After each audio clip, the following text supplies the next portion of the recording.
Nous sommes en direct sur la page Facebook de condolégal.com. C'est la 8e émission. Je m'appelle François Sellier. J'anime cette émission depuis le tout début. Aujourd'hui, il est question du bruit en copropriété, de l'enfer du bruit en copropriété. C'est peut-être pas l'enfer pour tout le monde, mais pour plusieurs personnes, l'expérimentation avec le bruit excessif dans une copropriété, ce n'est pas toujours facile, pour ne pas dire difficile. Pour en parler, je suis avec nos trois invités. Daniel McPherson, gestionnaire de copropriété chez Zestia. Bonjour Daniel. Bonjour. Yves Jolicoeur, avocat émérite en droit de la copropriété. Bonjour M. Jolicoeur. Bonjour. Et Yves Papineau, avocat émérite en droit de la copropriété également. Bonjour M. Papineau. Bonjour. Alors, avant d'entrer dans le vif du sujet, je rappelle à nos auditeurs qu'ils peuvent se rendre sur condolégal.com pour notamment y voir les définitions du bruit et les articles liés. Alors, vous allez dans le glossaire ici, peu importe où vous vous trouvez sur condolégal.com, vous allez au glossaire et vous tapez dans le filtre le mot bruit.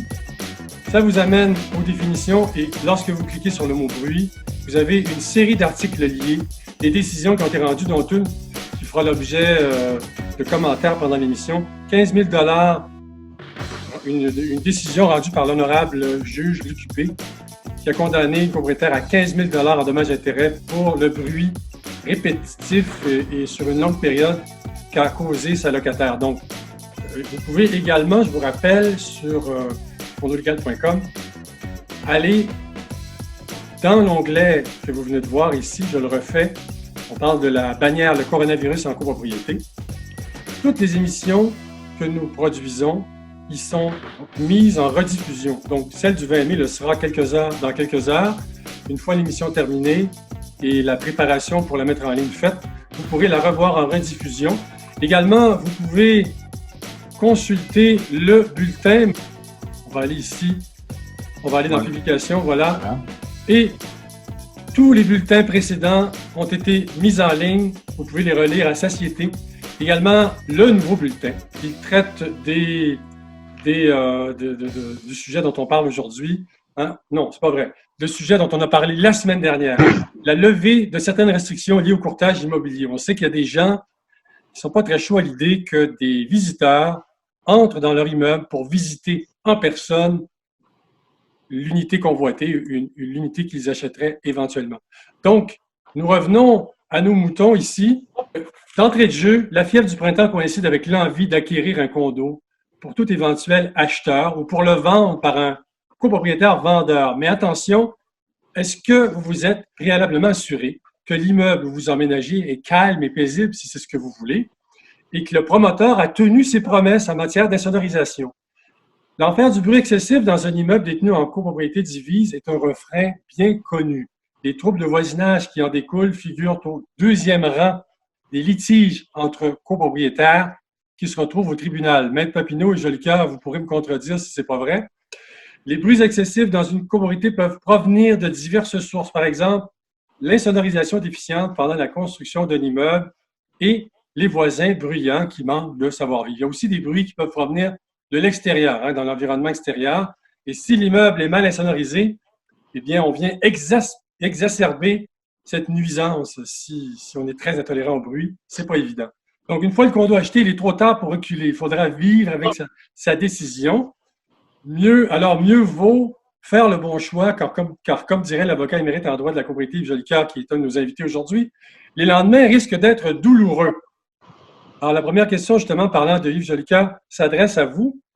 L'article 976 du Code civil du Québec stipule que les voisins doivent accepter les inconvénients normaux du voisinage qui n'excèdent pas les limites de la tolérance qu'ils se doivent, suivant la nature ou la situation de leur fonds ou suivant les usages locaux. Mais voilà, qu'est-ce qui est considéré, M. Jolicoeur, comme un bruit normal et à quel moment ce bruit normal devient anormal? Alors, évidemment, il y a des critères jurisprudentiels qui se sont développés, notamment avec une décision de la Cour suprême dans l'affaire Simon-Saint-Laurent. On part toujours du principe que lorsqu'on vit en société, il faut avoir un certain degré de tolérance. Et le degré de tolérance, c'est quand même relativement subjectif. Ce n'est pas parce qu'on pose des gestes qui sont légaux prenons comme exemple, je me lève à 3 heures du matin et je décide de restaurer ma table de salle à manger avec une sableuse à ruban et qui fait un bruit infernal dans la bâtisse.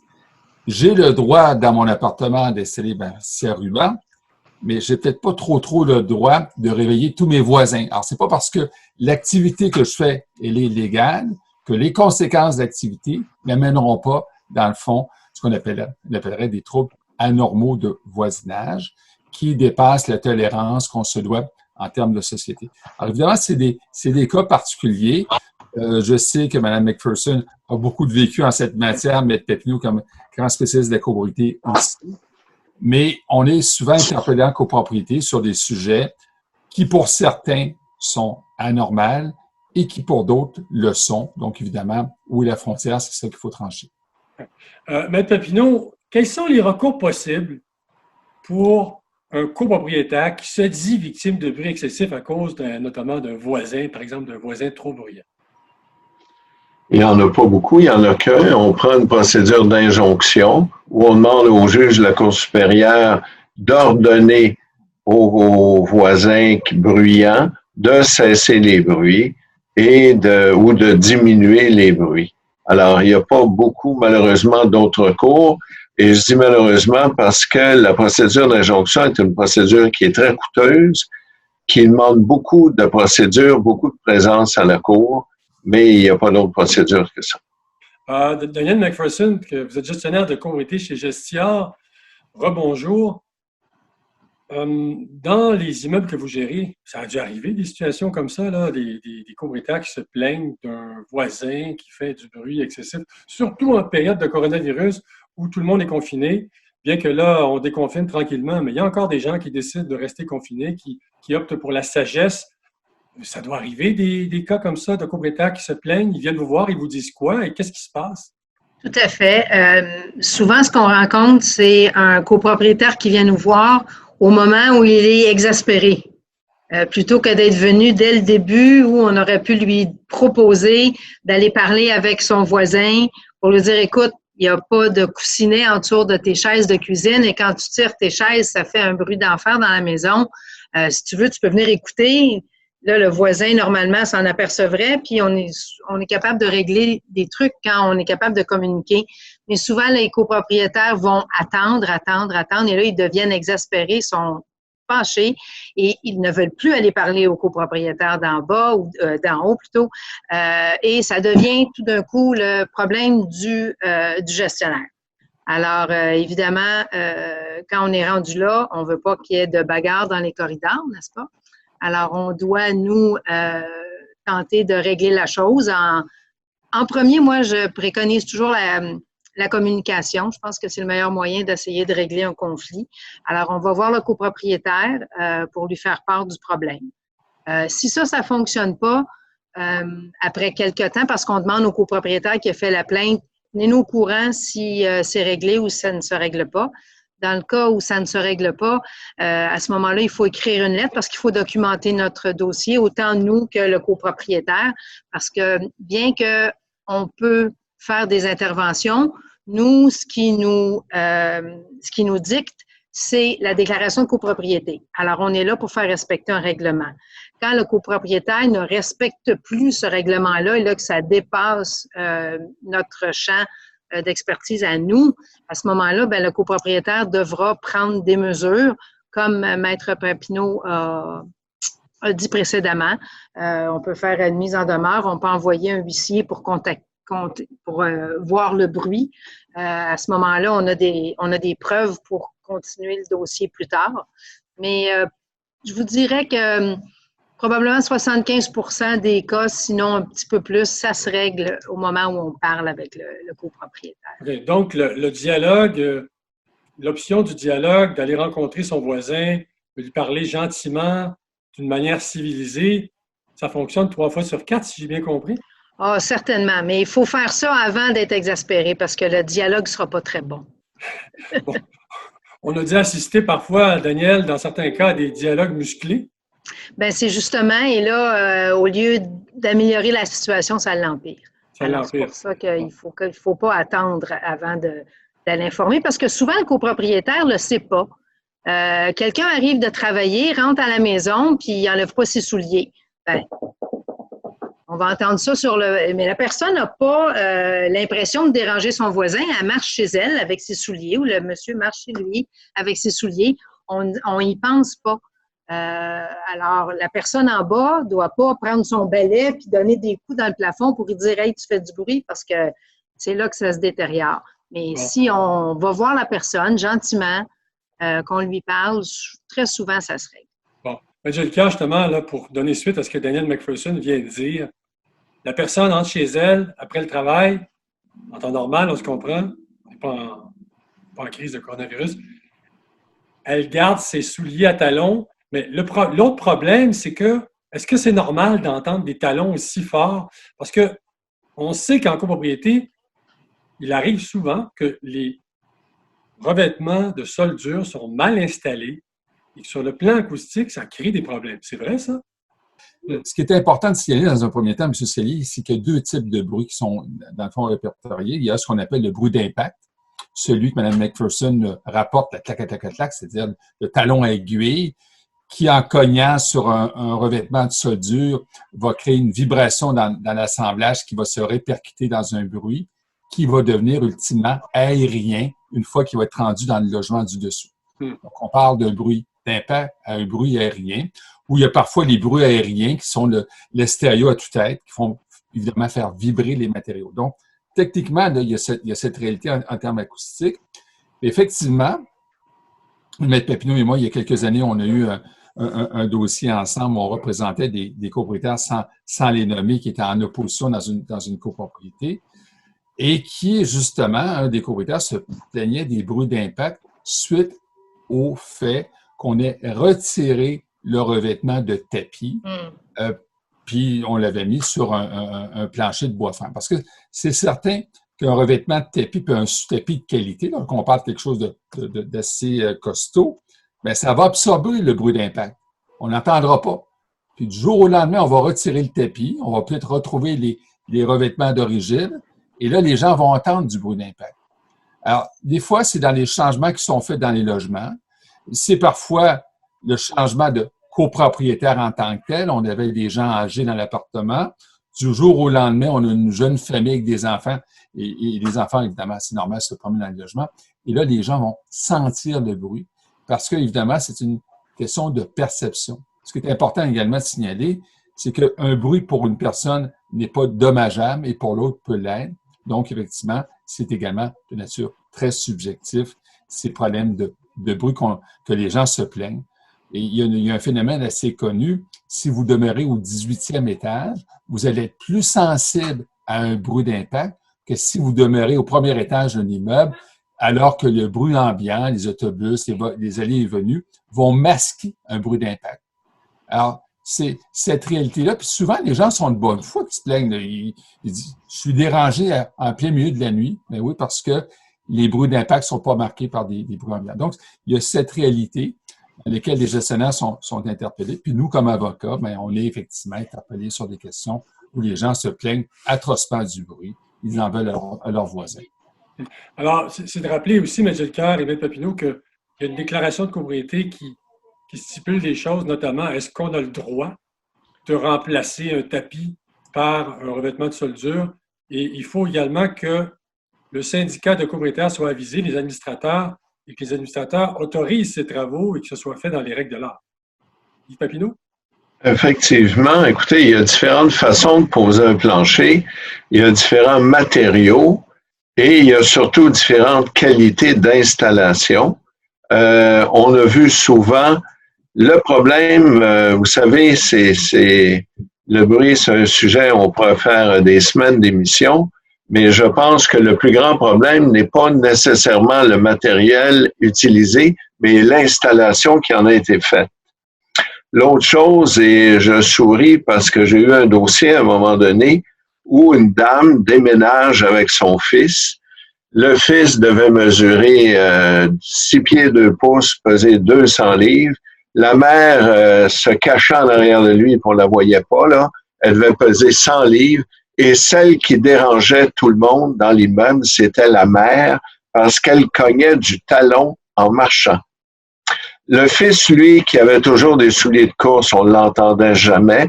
Alors, vous savez, quand Mme McPherson disait « il faut se parler », effectivement, tout le monde pointait le fils parce que c'était évident que c'était lui, mais à un moment donné, on s'est aperçu que c'était pas lui, il était parti pour la semaine. Et c'était la dame qui, comme je vous dis, devait mesurer 5 pieds 2, peser 100 livres, qui dérangeait tout le monde dans l'immeuble avec ses bruits d'impact. Mais elle ne l'a pas réalisé, elle venait de déménager, on lui a expliqué, finalement, le problème s'est réglé, là. Alors, souvent, c'est comme dit Mme McPherson, c'est une question de communication. Et là, pour les internautes qui nous regardent, qui nous écoutent en ce moment, probablement que certains d'entre eux ont l'intention d'acquérir un appartement détenu en copropriété divise. Et là, prudence.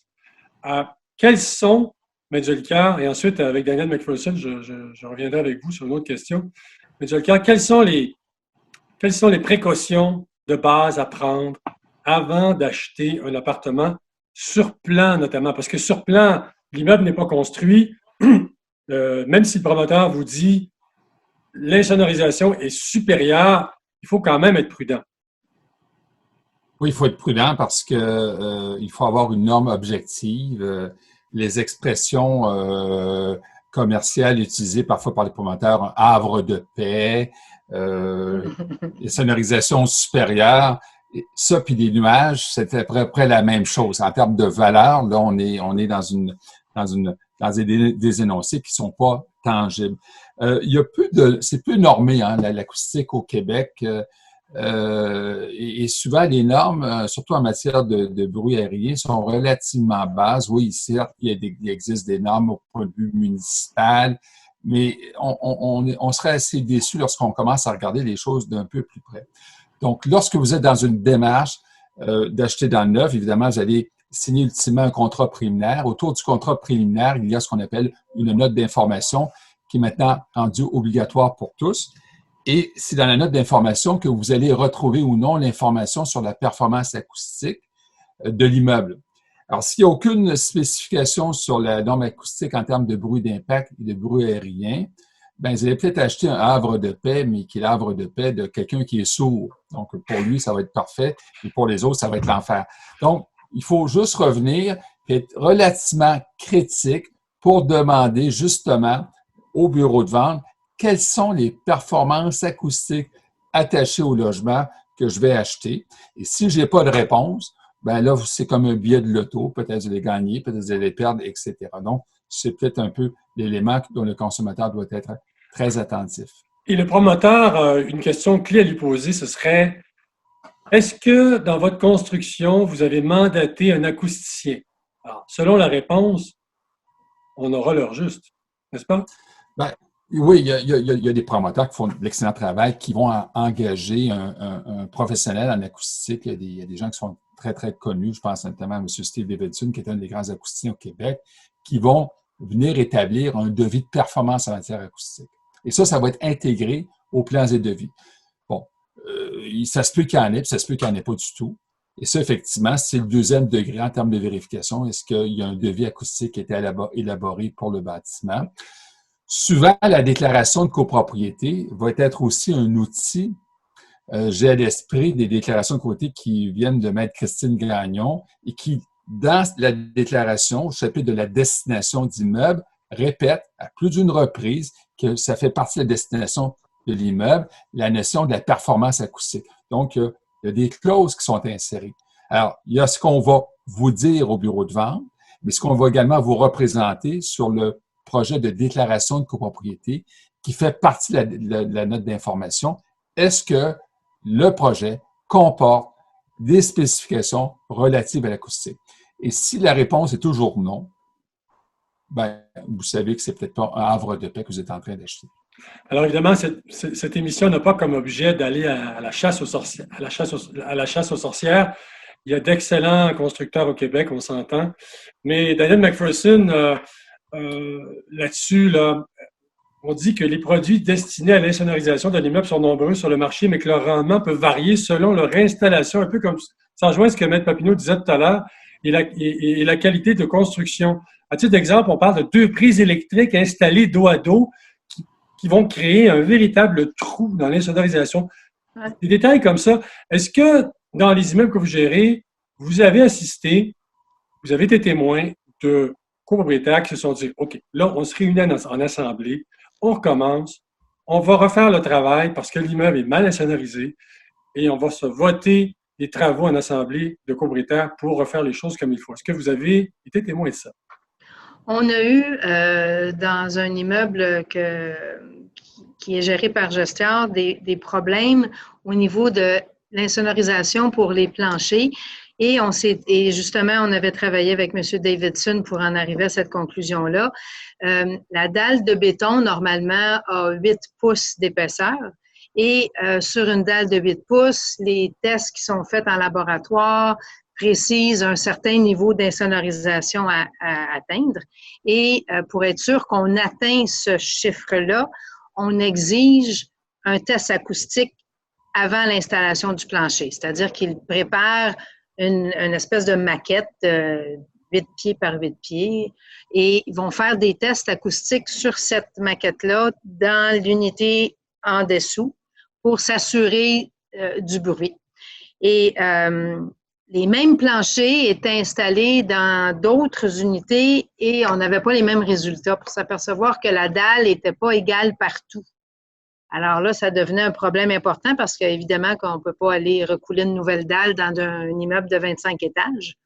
Alors, il fallait adapter les niveaux d'acoustique dépendamment des endroits dans l'immeuble.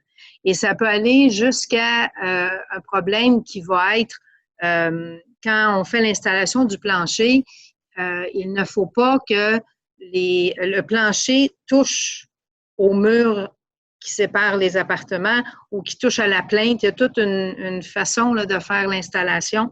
Et il s'agit qu'il y ait un clou qui touche à un mur ou à une plainte pour faire une réverbération qui va déranger énormément le copropriétaire. Et j'ai vu à des endroits où on a été effectivement obligé de défaire un plancher à cause d'une mauvaise installation. Ah ouais. Alors, c'est un peu comme créer, non pas un pont thermique, mais un pont sonore avec un clou qui touche à une partie qui ne devrait pas. Tout à fait. Oui, effectivement. Maître Papineau, là, Maître Jolicoeur nous a répondu sur les précautions à prendre. Quels seraient les conseils que vous donneriez aux personnes qui s'apprêtent à acquérir? Juste avant que vous répondiez, je rappelle à nos auditeurs que vous pouvez poser vos questions. Il y a des questions en attente de réponse. Donc, après votre réponse, M. Papineau, je vais les poser et puis vous pourrez y répondre. Donc, quelles autres précautions vous donneriez aux éventuels acheteurs de condos? C'est de vérifier ce qu'ils achètent. Alors, on vérifie qui est le promoteur ou le constructeur. On vérifie qui a procédé aux travaux. Madame McPherson le dit, vous avez beau avoir le meilleur plancher avec les meilleurs matériaux isolants. Si l'installation est mal faite, c'est fini. Ça va être l'enfer pour tout le monde. Alors, on veut savoir quels matériaux, on veut savoir qui sont les entrepreneurs qui font les travaux. Alors, une fois qu'on vérifie, vous savez, je pense qu'il n'y a pas d'autre façon que de questionner, d'avoir des réponses. Et Mme Jolicoeur le disait tantôt, si vous ne les avez pas, les réponses, ou vous n'avez pas les bonnes, vous êtes peut-être mieux d'acheter ailleurs. Parce que quelqu'un qui a des bonnes installations, des bons travailleurs, n'est pas gêné de vous répondre. Oui. Alors, une question qui s'adresse à l'un d'entre vous. La personne nous dit « Les bruits d'impact sont très rarement contrôlés. Malheureusement, quand vient le sujet des enfants, c'est très épineux, ne fonctionne pas dans la majorité des cas. » Autrement dit, ce que la personne nous dit, si j'ai bien compris, c'est que quand il y a des enfants puis qu'on est en dessous, ben c'est assez difficile de faire abstraction du bruit. N'est-ce pas, Danielle McPherson, peut-être? Ben, je pense que le fait d'avoir des enfants, c'est pas considéré comme des bruits anormaux. Évidemment, on veut pas avoir l'enfant qui court de 8 heures à 16 heures à chaque jour d'un bout à l'autre de l'immeuble, mais c'est difficilement impensable là, d'aller en cours à cause qu'il y a des enfants qui habitent au-dessus de nous. Ça, je pense pas que on irait loin avec ça. Malheureusement, là. Oui, effectivement. En fait, c'est ça. C'est aussi parce que les immeubles bien construits, ils existent. Bien insonorisés, ils existent aussi. Quand je parle d'insonorisation, je parle d'une vraie insonorisation, là, supérieure dans le vrai sens du terme. Mais Medjelka, une internaute nous pose une question. Que faire lorsqu'un propriétaire Medjelka fait des travaux de toutes sortes chez lui, est en bricoleur et pour épargner, fait ses propres travaux, sablage, clouage, etc. Ça dure depuis 3 mois. Ouais. Évidemment, la majorité des déclarations de copropriété ont un cadre, une procédure lorsque vous voulez faire exécuter des travaux dans une copropriété. Généralement, on va devoir demander l'autorisation préalable du conseil d'administration, même si les travaux ne touchent pas aux parties communes. L'objectif, évidemment, de ces dispositions d'une déclaration de copropriété, c'est de voir à ce que ces travaux-là n'aient pas d'impact tant sur les parties communes que sur les parties privatives adjacentes. Donc, c'est assez précis. En matière d'acoustique, il y a des déclarations de copropriété qui sont très, très, très sévères. Notamment, on prévoit parfois qu'un test acoustique devra être fait avant l'exécution des travaux qui touchent le revêtement de sol et après pour vérifier que la performance acoustique soit la même. Et puis, il y a des déclarations de copropriété qui prévoient aussi que si ce n'est pas le cas, on va devoir démanteler l'assemblage. Alors, c'est assez stressant, merci, hein, parce que tu as d'obligations de résultats. Alors là, on parle de déclaration de copropriété dans des immeubles cossus, l'exemple Rouen McGill, dans ces grands immeubles-là, là, on a une clientèle particulière, mais il y a d'autres copropriétés, on est peut-être moins demandant sur ces questions-là. Puis c'est des éléments qu'on doit regarder comme acheteur avant d'acheter. Puis, je veux juste un peu revenir en arrière parce que je pense que c'est important qu'il ne faut pas perdre de vue. Lorsqu'on est dans un processus d'achat dans une copropriété déjà existante, on dit toujours à un acheteur, lisez donc les procès-verbaux d'assemblée. Parce que c'est souvent dans les procès-verbaux que des plaintes qui sont relayées au conseil d'administration en disant l'acoustique, là, c'est l'enfer ici. Alors, un acheteur devrait lire ce qui est écrit. Parce qu'effectivement, ça va déjà lui donner en amont une idée de ce qui se passe dans l'immeuble. Puis l'autre chose élément, c'est que des fois, il y a des plaintes qui sont logées auprès du conseil d'administration par des copropriétaires adjacents, puis qui sont déjà une annonce et une amorce. Alors, si je reviens aux travaux, c'est évident que les travaux ne doivent pas avoir comme conséquence de réduire la performance acoustique de ce qui existait avant. Parce que si ça réduit la performance acoustique, le copropriétaire qui va subir les inconvénients va se dire « Vous avez par vos gestes réduit la performance acoustique et j'en souffre des conséquences. » Donc, c'est peut-être à ce moment-là, en parlant de contrôle de qualité. Plus les immeubles sont rigoureux en matière de contrôle de qualité, plus le risque en matière de problématiques acoustiques va être réduit. Plus on est dans un immeuble où on veut laisser la chance aux gens de vivre comme bon leur semble, bien, plus à un moment donné, on se ramasse dans un immeuble où les problèmes acoustiques vont se matérialiser. Il ne faut jamais perdre de vue que si vous vendez votre condo par l'entremise d'un courtier, il y a un document qui s'appelle « Déclaration du vendeur » et vous devrez déclarer, vous comme vendeur, l'existence de troubles anormaux de bruit dans votre appartement. Et si, Maître Pinault, justement, le vendeur ne déclare pas que le voisin du dessus est invivable en raison du bruit intempestif qu'il produit régulièrement, ça pourrait être considéré comme un vice caché? Écoutez, pour que ce soit un vice caché, il faut que ce soit un vice qui affecte l'immeuble. Il ne faut pas que ça soit un vice qui affecte le voisin. Mais par contre, est-ce que le bruit causé par le voisin est déraisonnable ou c'est la construction qui n'est pas conforme aux normes minimales? C'est ça qu'il faut vérifier. La loi prévoit que le syndicat est responsable des vices de conception et de construction. Alors, avant de l'acheter dans un immeuble où les gens sont malheureux de l'insonorisation, pensez-y, parce que la journée où le copropriétaire va demander de procéder à des travaux de réparation, d'instaurer une insonorisation, vous allez être obligé de le payer. Alors, effectivement, on vérifie ce qu'on achète, on vérifie les procès-verbaux, on vérifie tout ce qu'on peut vérifier. Et souvent, c'est un peu malheureux, M. Sellier, les gens achètent des appartements à fort prix, mais sans vraiment vérifier ce qu'ils achètent. Oui, effectivement. Oui, moi, je là, si vous me permettez, il y a la notion de vice caché. Hein, le vice caché, c'est d'acheter un immeuble qui est hypothéqué d'un vice, que si on l'avait connu, on ne l'aurait pas acheté.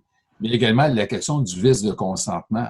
Si vous, comme vendeur, vous n'informez pas qu'il y a des troubles anormaux de voisinage dans le condo, je vais pouvoir invoquer contre vous le fait que vous avez commis un dol, que vous m'avez, dans le fond, lésé, vous m'avez caché volontairement quelque chose, que si je l'avais su, je n'aurais pas acheté le condo. Donc, il y a deux notions ici. Le vice caché, effectivement, puis également la fausse représentation qui en découle. Oui, c'est ça. Peut-être juste, M. Jelka, nous préciser brièvement le DOL, le DOL, le DOL. Bien, le DOL, c'est de cacher sciemment un élément qui aurait déconsidéré la transaction. Alors, c'est pour ça que lorsque vous transigez avec un courtier immobilier, il y a ce qu'on appelle la déclaration du vendeur qui est faite par le copropriétaire qui met en marché son appartement et puis qui doit énoncer tous les éléments qui vont affecter le consentement.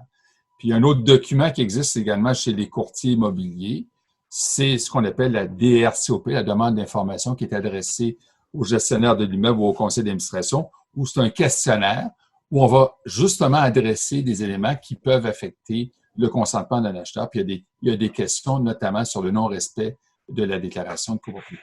Et dans la promesse d'achat, il pourrait y avoir une condition qui dirait « Moi, j'achète à la condition qu'un test acoustique soit fait. J'achète conditionnel à ce qu'un test acoustique dans l'unité soit fait, Maître Papineau? » Écoutez, c'est vous qui achetez. Alors, si vous voulez être sûr que vous n'entendrez pas les voisins, vous mettez comme condition. Si vous êtes gêné de mettre cette condition-là, bien, vous vivrez avec le fait que vous ne l'avez pas demandé. Alors, il n'y a aucune raison au monde de ne pas mettre les conditions qu'on souhaite ou qu'on veut, qui sont importantes, avant de faire un achat. Là-dessus, par contre, juste une mise en garde, quand vous voulez faire un test acoustique, puis je suis certain que Mme McPherson, vous en avez déjà vu dans votre vécu comme gestionnaire, ça prend la collaboration du voisin.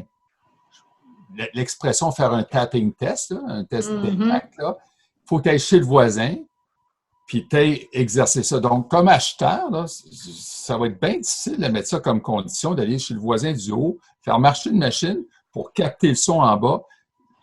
Pratico-pratique, là, vous pouvez bien mettre ça comme condition, ça va être difficilement se matérialiser sur la question si vous voulez faire des tests en termes de bruit d'impact. Ouais. Vous ne l'aurez pas, ça. Écoutez, vous ne l'aurez pas, mais d'un autre côté, on est mieux de le demander et de se le faire refuser que de ne pas le demander puis d'acheter et de se ramasser avec un appartement qui ne nous satisfait pas. Alors, effectivement. Ça se pourrait très bien que la personne qui vende ait déjà fait un test acoustique quand elle a fait poser ses planchers. Alors, on peut déposer ça. Ça nous est demandé souvent en tant que gestionnaire. Avez-vous une copie du test acoustique du copropriétaire qui me l'a vendu? Parce qu'on garde tous ces documents-là en dossier. Alors, ça, souvent, ça nous est demandé. Sauf que le bruit émane pas de l'unité qui est vendue, va émaner de l'unité qui n'est pas vendue, celle du haut. Puis c'est celle-là qui est la problématique.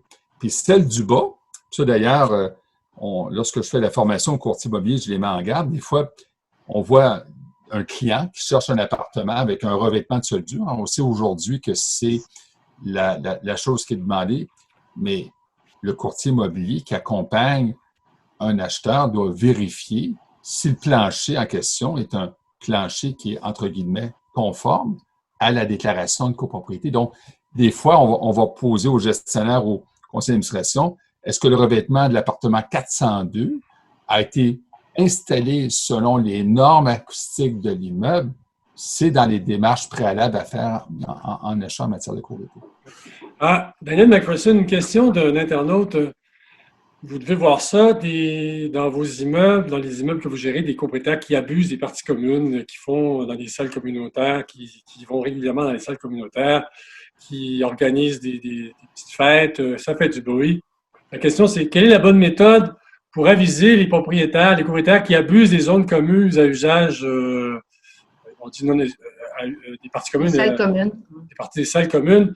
Comment on fait pour gérer le trafic puis accommoder tout le monde? Mais dans un premier temps, quand un copropriétaire veut réserver une salle pour tenir un événement quelconque, il doit se présenter au bureau de la gestion et on a un document qu'on lui fait remplir. On lui demande c'est quoi l'occasion, combien de personnes il y aura. On fait la demande qu'on a besoin de faire. Les règlements d'immeuble vont prévoir ça. Est-ce qu'on a le droit de faire de la nourriture? Est-ce qu'on a le droit d'avoir de la musique? Jusqu'à quelle heure qu'on peut faire du bruit? Alors, il faut avoir un bon règlement d'immeuble pour que la personne le suive. Et quand on réserve une salle, on donne un dépôt. Et s'il y a des problèmes, à ce moment-là, ben, le dépôt va servir à soit réparer ce qui a été brisé ou à servir d'amende parce qu'il n'a pas suivi les règlements, la personne n'a pas suivi les règlements. Et ça requiert une clause pénale dans la déclaration de copropriété si on veut décerner des amendes. Exactement. Donc, il faut une clause pénale, il faut que dans le règlement, on dise aussi qu'on écrive que voici les conditions d'utilisation de la salle communautaire. Tout à fait. Ouais. Une autre question, quel est le délai, Medjolika? Le DACOP, c'est la demande de renseignement au syndicat de copropriétaires. Quel est le délai raisonnable pour un syndicat de fournir la DACOP à un éventuel acheteur? Alors, on a maintenant, avec la modification qui a été apportée par le projet de loi 16 de mémoire, mais peut-être vous me corrigerez, je pense un délai de 15 jours pour le syndicat de répondre aux questions adressées par un acheteur. C'est des dispositions qui sont nouvelles. Évidemment, le courtier, lorsqu'il bâtit sa promesse d'achat, son offre d'achat, il doit mettre des délais quand même raisonnables parce que c'est pas automatique que les administrateurs vont répondre à une demande d'information. Lorsqu'on est dans une copropriété relativement structurée, oui, ça peut aller plus facilement. Lorsqu'on a des administrateurs qui sont bénévoles, qui ne savent pas trop comment ça fonctionne, il faut se donner une marge suffisante pour que, en termes de conditions suspensives à l'offre, on ait une marge pour que ça puisse fonctionner, non pas faire une offre d'achat. Ce qu'on a vécu, par contre, dans les mois passés, on verra bien si la chose va se changer. On était dans un marché en matière, à Montréal notamment, un marché très, très actif. Hein. On avait des surenchères sur des appartements. Il y a bien des acheteurs qui ont renoncé à ces vérifications préalables pour avoir l'appartement. Ça se peut qu'après la fin de la pandémie, le marché va se détendre un peu. Hein. Ça va être un marché plus équilibré. Mais jamais perdre de vue comme acheteur que si vous ne faites pas vos vérifications diligentes en amont, vous allez devoir vivre les conséquences. Ça va être plus difficile de vous plaindre auprès de votre vendeur de l'existence de ce type de vice-là. Ça va être plus compliqué, peut-être plus aléatoire.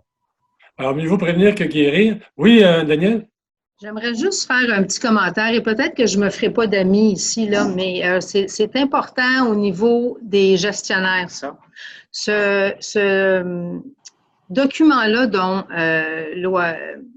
l'OACQ nous demande de remplir. Le DRCOP. C'est un document qui est dit recommandé. C'est écrit dans le coin en haut à droite. C'est pas obligatoire. Les gestionnaires n'aiment pas du tout remplir ce document-là parce qu'il contient des questions qui engagent une certaine responsabilité qui devrait appartenir au copropriétaire. Quand on reçoit une lettre d'un notaire qui nous prévient qu'il y aura une vente, on a une lettre standard qu'on envoie au notaire qui va indiquer c'est quoi les frais de condo, s'il y a des arrérages sur ces frais de condo-là, les numéros de stationnement, les numéros de rangement. On doit les informer, on doit leur donner une copie de l'assurance du syndicat. Et s'il y a des poursuites, on doit dire ça. Mais remplir le document comme tel, il y a trop d'implications légales au niveau de la responsabilité du copropriétaire parce que le copropriétaire pourrait très bien, à l'aide de ces documents qu'il a reçus depuis qu'il habite dans l'immeuble, c'est-à-dire son avis de convocation à une assemblée, n'importe quel mémo qu'on a envoyé ou de la correspondance pour des travaux majeurs, etc. Moi, je vous dirais là qu'il y a presque 100% des réponses qu'il a déjà, mais ne voudra peut-être pas aller fouiller dans ses papiers. Donc, on va donner ça au gestionnaire. Et c'est un peu difficile au niveau de la gestion d'y répondre à ce document-là. Je ne sais pas si Maître Papineau et Jolicoeur sont d'accord ou non. Et les gestionnaires vont être d'accord. Oui, je sais que les gestionnaires vont. Je sais que les gestionnaires, effectivement, sur lesquels il y a quand même un point que Mme McPherson, je suis tout à fait d'accord avec vous. Il y a une des questions du questionnaire du DRCOP qui relève plus d'une demande d'opinion qu'une demande de renseignement. Mais j'ai ici l'article 1068.2, je vais vous en faire lecture, hein, qui est en vigueur depuis le 10 janvier dernier. 1068.2, on pourrait peut-être le mettre à l'écran, M. Sellier. Vous êtes dans la section du Code civil, là, juste en bas du site Conlo légal. On dit celui qui promet d'acheter une fraction peut demander au syndicat qu'il lui fournisse les documents ou renseignements concernant l'immeuble et le syndicat qui sont de nature à lui permettre de donner un consentement éclairé. Le syndicat tenu, sous réserve des dispositions relatives à la protection de la vie privée, de les fournir avec diligence au promettant acheteur aux frais de celui-ci. Ils ont dit que le syndicat doit transmettre au copropriétaire de la fraction ou ses ayants cause les documents ou renseignements qu'il a fournis au promettant acheteur. Alors, c'est juste dans le bas ici, effectivement, du site Conlo légal. Vous avez les articles, vous avez l'excellent ouvrage du Code de communauté fait par Yves Papineau et moi-même. 1068.2. Le 1068.2, on pourrait peut-être le mettre à l'écran. Ouais. Évidemment, ça change la donne, hein, parce que là, on en a créé une obligation légale de transmission où il faut juste être prudent. Le conseil d'administration, son gestionnaire ne sont pas là pour donner des opinions, ils sont là pour donner des faits. On doit se limiter à des faits. Si on vous demande, pensez-vous que l'immeuble peut s'effondrer dans les 6 prochains mois? Ben non, parce que c'est une opinion. À moins qu'il y ait un rapport d'expertise. Les copropriétaires sont souvent un peu dans les nuages lorsqu'on leur pose des questions en cette matière. Puis souvent, l'information est entre les mains du conseil d'administration ou du gestionnaire, notamment en matière d'assurance. Notamment en matière d'assurance, les copropriétaires vont recevoir parfois des certificats d'assurance, mais ils n'auront pas le détail, le montant de la franchise, qui sont parfois très, très, très importants. Donc, ça a été une volonté du législateur avec cette réforme du droit de la copropriété de rendre plus transparent la transaction, d'obliger le syndicat. Évidemment, en contrepartie, il ne faut pas se le cacher, on va pouvoir demander des frais. Hein, les gestionnaires, je suis certain, Mme McPherson, vous devez demander quand même des frais de base lorsque vous remplissez ces questionnaires-là.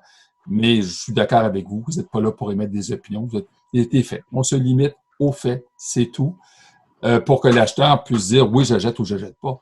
Daniel, justement, M. Jolicoeur vient de parler de frais, et c'est la question d'un internaute. Est-ce qu'un syndicat est en droit de percevoir des frais pour remplir la demande de renseignement du syndicat de propriétaire? Et si oui, quels seraient les frais raisonnables?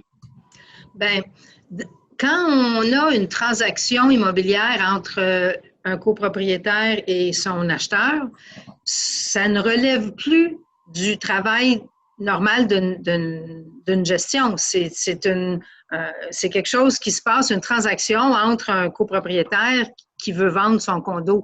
Alors, il doit payer un arpenteur, il doit payer un notaire, il doit payer plusieurs personnes pour faire ce qu'il y a à faire dans sa transaction, dont, entre autres, les frais administratifs que la gestion demande.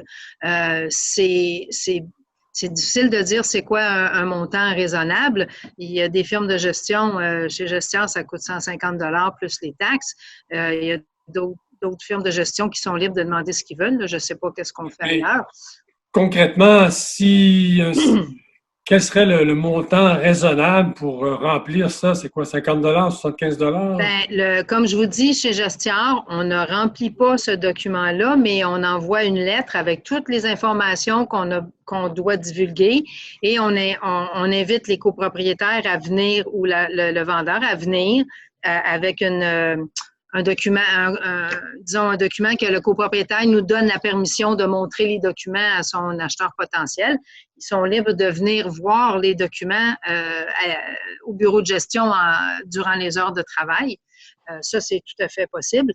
mais le temps administratif passé à envoyer la lettre, faire des photocopies, trouver les documents qu'on a besoin pour remettre au copropriétaire. Il y a des immeubles que c'est plus compliqué que d'autres parce qu'il y a des poursuites. Alors, quand il y a des poursuites, il faut être très précis dans la lettre. Mais comme je vous dis, chez Gestion, ces frais-là coûtent 150 $. Maître Papineau, j'ai lu, est-ce que je me trompe, que la loi ne prévoit pas d'heure à partir de laquelle il est interdit de faire du bruit, sauf que dans l'immeuble, le règlement de l'immeuble peut prévoir. Hein? Oui, mais il y a des règlements municipaux qui s'appliquent de toute façon. Ce n'est pas exact de dire qu'il n'y a pas de réglementation.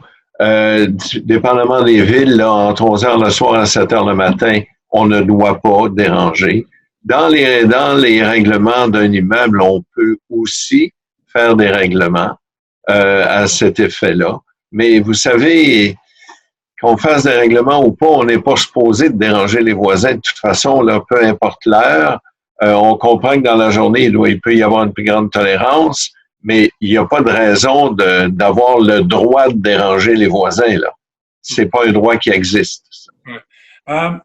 Je voudrais revenir à ce qu'on disait en début d'émission, un jugement rendu par l'honorable juge Luc Huppé de la Cour du Québec, division des petites créances, fin 2018, qui a condamné une copropriétaire à 15 000 $, donc le maximum qu'on peut réclamer aux petites créances, en dommages-intérêts, si je ne m'abuse, pour du bruit répété par la locataire d'une copropriétaire qui dérangeait la copropriétaire du dessous. Maître Jelka Yves Papineau, à tour de rôle, est-ce que c'est un bon jugement? Écoutez, c'est sûr que les jugements rendus par le juge Huppé sont des bons jugements. Connaissant le juge, la grande rigueur intellectuelle, il n'y a pas d'autre réponse que de dire oui, c'est un bon jugement. Évidemment, le juge Huppé, avec qui j'ai eu le plaisir pendant des années de pratiquer le droit de la copropriété, est un juge qui est très sensible à la réalité, au vécu des copropriétaires.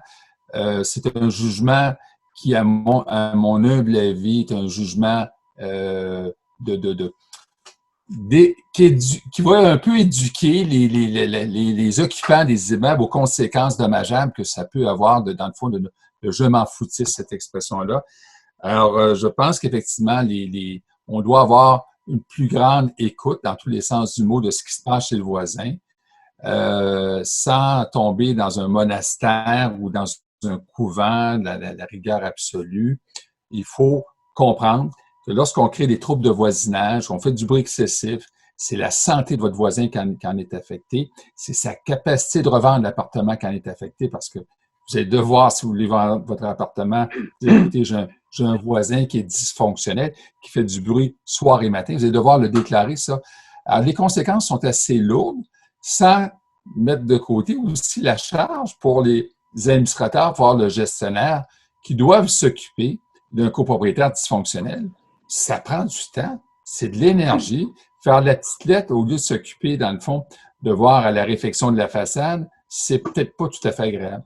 Donc, c'est un excellent jugement quant à moi, cette décision du juge. Je rappelle d'ailleurs que dans le jugement, on précise que la plaignante avait entrepris toutes les démarches utiles avant de se rendre à l'étape ultime d'intenter un recours judiciaire, était allée voir la voisine, la locataire, et cette dernière lui répond « j'ai le droit de vivre ». Elle a donc, cette copropriétaire, enregistré, noté pendant des semaines, elle a documenté des périodes de bruit, la nature du bruit, elle a même fait venir un témoin. Enfin bref, Maître Papineau, est-ce que ce jugement va créer, la réponse c'est oui, mais de quelle manière? Est-ce que c'est un jugement qui va créer un précédent en termes juridiques? Écoutez, où ça va créer un précédent, c'est que jusqu'à ce jugement-là, les juges étaient peut-être un petit peu frileux de condamner les gens à des montants importants.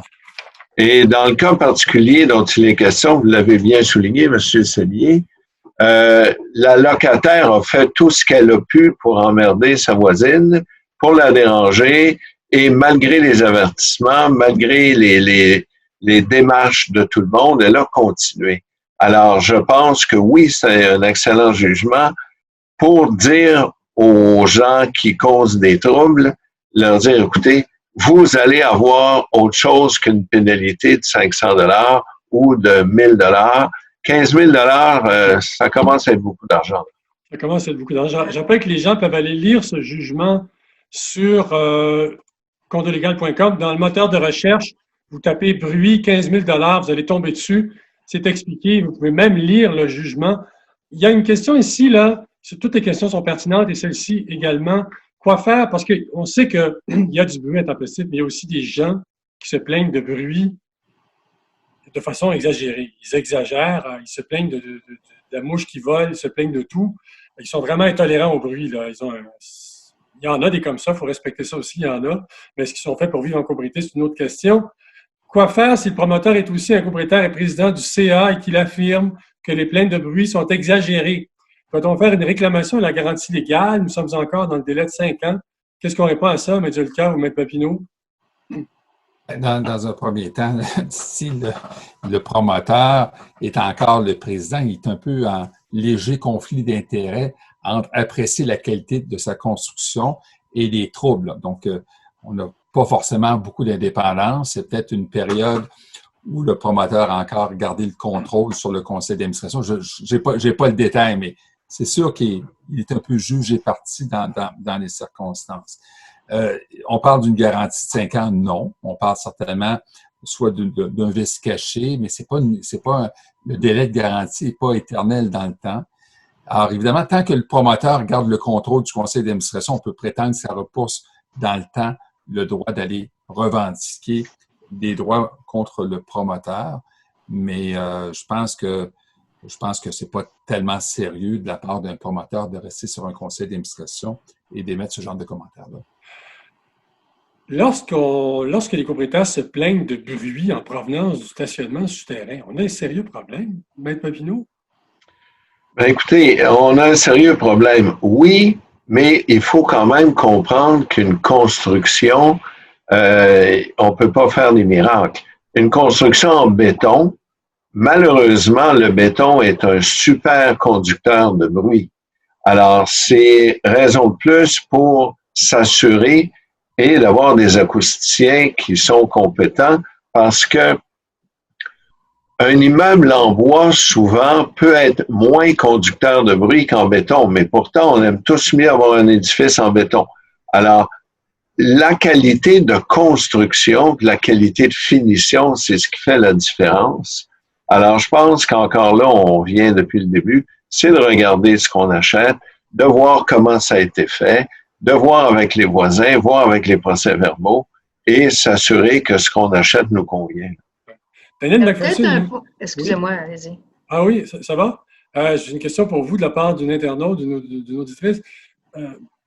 Là, il y a moyen de moyenner, je suis convaincu, vous saurez le lui dire. Pourrait-on instaurer un règlement disant que les travaux soient faits sur semaine seulement entre 8 heures et 6 heures, entre 8 heures et 18 heures, et limiter les déménagements aux fins de semaine pour éviter le bruit et les désagréments occasionnés aux voisins? Si oui, est-ce que le nouveau règlement doit être voté et par qui? Le CA ou l'ensemble des copropriétaires? Ça fait 3 questions en une. Mais première question, est-ce qu'on peut limiter les travaux en semaine de 8 heures à 18 heures?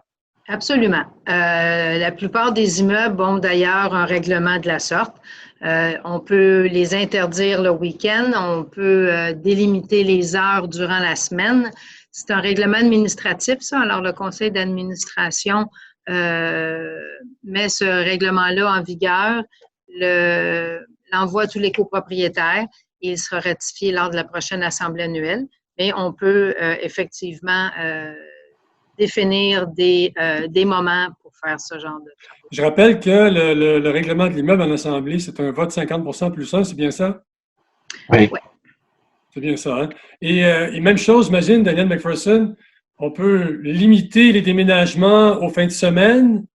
On peut, est-ce qu'on peut limiter les déménagements en fin de semaine? Si quelqu'un veut déménager en semaine, il fait quoi? Ben, c'est plutôt le contraire. Souvent, si on a un règlement d'immeuble, le règlement va prévoir qu'on peut déménager la semaine et non la fin de semaine. Non, la fin de semaine. Exactement, mais le règlement d'immeuble peut être fait de la façon qu'ils ont besoin de le faire, mais je vous dirais que 9 fois sur 10, les règlements d'immeuble pour les déménagements se font en semaine.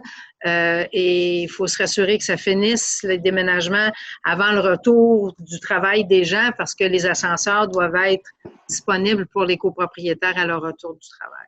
Ah, il nous reste 3 minutes. Maître Jolicoeur, Maître Papineau, en terminant, le bruit en copropriété, ça peut se régler au moyen de la médiation. D'ailleurs, vous offrez un service de médiation. Je me rappelais, là, Médiation Inc., je pense. Non, médiation et arbitrage en copropriété. Médiation et arbitrage en copropriété, vous tapez ça sur Google, vous allez tomber dessus. Donc, est-ce que la médiation est un outil à privilégier pour résoudre des problèmes de bruit intempestif en copropriété? Maître Papineau. Effectivement, écoutez, on va répéter ce qu'a dit Mme McPherson au début. Souvent, les gens ne réalisent pas, et moi, je peux vous dire qu'en médiation, on s'aperçoit que souvent, les problèmes sont dus à un manque de communication, un manque d'information et de compréhension. Alors, le but de la médiation sert à ça, entre autres. Maître Jolicoeur, là-dessus? Là-dessus, bien, évidemment, c'est l'esprit du Code de procédure civile, c'est de trouver des modes alternatifs de règlement des litiges. Il faut juste, par contre, mettre les bons joueurs dans la médiation. Parfois, on pense que c'est juste un différend entre deux copropriétaires puis que le syndicat ne devrait pas s'en mêler, alors que parfois, il peut y avoir une problématique de construction dans les assemblages entre les murs. Alors, il faut travailler là-dessus, puis on a vécu parfois des situations entre un copropriétaire et le syndicat sur des vibrations et le défaut de communication, comme le soulève M. Papineau, fait en sorte que les administrateurs se sont braqués contre le copropriétaire qui, à juste titre, se plaignait d'un véritable bruit, mais que les administrateurs disent, ben là, ça ne nous regarde pas. Puis là, à un moment donné, ben, on bâtit, et le rôle d'un médiateur, justement, c'est d'amener les gens à réfléchir sur les opportunités de régler les choses sans aller dans un procès.